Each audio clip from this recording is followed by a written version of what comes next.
This video provides advanced background information on our event on Sunday, November 27, 2022, which is the blessing and a new beginning of St. Sophia's Ukrainian Greek Catholic Church at Kahumana in Wailai.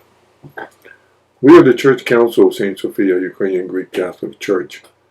This video is also meant to invite participation and attendance. The documented history of Ukrainians in Hawaii is sparse, with only one book circulating, Hawaiian Ordeal, which primarily covers the sugar plantation era, where Ukrainians and families came here as indentured servants in 1897 and 1898 from western Ukraine, and in 1910 from Harbin, China, where many were from eastern Ukraine. Neither group found happiness here.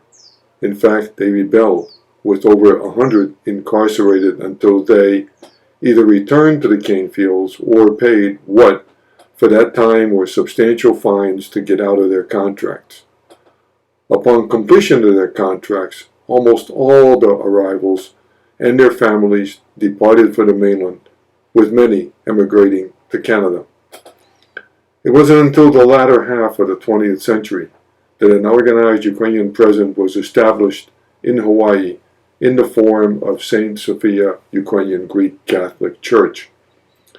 Two people made it happen. They were Reverend Philip Ferreira Harmon, born and raised in Hawaii, who was ordained as a Russian Orthodox priest in Lviv, Ukraine, and returned to Hawaii with the mission to care for the poor, the disenfranchised, the disabled, and the homeless on the leeward coast of Oahu. He and a partner founded Kahumana. He later became a Ukrainian Greek Catholic priest and served as pastor. Father Jules C.E. Riate, who was a priest of the Ukrainian Catholic Eparchy of St. Nicholas in Chicago and a research expert in entomology at the Bernice Pauahi Bishop Museum in Honolulu, founded St. Sophia as a Ukrainian Greek Catholic Church. It found its home at Kahumana. The path to the founding of St. Sophia and the building of a chapel at Kahumana are too complicated to explain here, but a worthy future project. St. Sophia drew a small group of faithful for several decades. When it moved to East Honolulu in 2005 to a chapel in the grounds of Holy Trinity Roman Catholic Church. In 2011, due to a serious incident involving a visiting priest, ending in a trial and a verdict of not guilty, services at St. Sophia came to an end. Then came the Russian invasion of Ukraine in 2022. A largely silent Ukrainian diaspora in Hawaii was galvanized to action and founded Hawaii Stands with Ukraine. This group started, sponsored, and sustained a number of rallies on Magic Island and in front of the legislature to bring attention to the war, the suffering of the Ukrainian people, and caught the attention of the Hawaiian public. As a result of the war, millions of Ukrainians have been dispersed, with a number finding their way to Hawaii. Newly arrived Ukrainians, many traumatized by the violence, their losses in property, and some of loved ones, both family as well as friends. There are those who have loved ones, spouses, who are fighting for Ukraine's liberty in country. Similar to those who arrived as indentured servants, these newly arrived refugees must adjust to a very different type of life. Hawaii Stands with Ukraine provides a lot of support.